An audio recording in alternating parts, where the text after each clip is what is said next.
廉署就澳門有線同公天問題發表調查報告，批評電訊管理局喺處理問題上有法不依、執法不嚴，冇按法律、冇以專業嘅角度，同埋冇適時啟動修法同立法程序處理問題，令到公天嘅問題好似雪球咁越滾越大。而當局採取見步行步嘅做法，亦都係管理嘅致命傷，令公天問題處於迷宮狀況。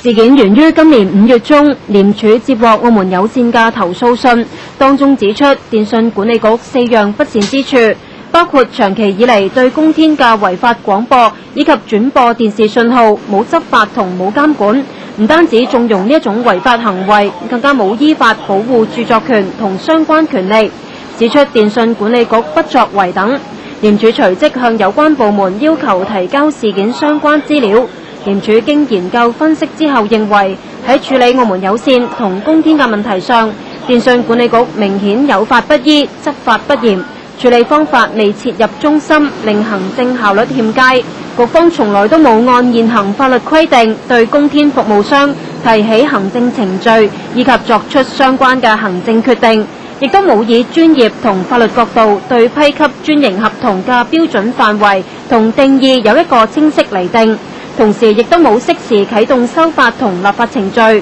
廉署批評當局處理相關問題欠敏銳觸覺，又指當局冇依法同其他執法部門聯合處理問題，令問題好似雪球咁越滾越大，影響行政管治威信。而當局見步行步，亦都係管理嘅致命傷，令公天問題處於迷宮狀況。廉署已經對電訊管理局發出勸喻，要求當局立即指定專人開展工作，爭取唔超過1年嘅時間內徹底解決公天問題，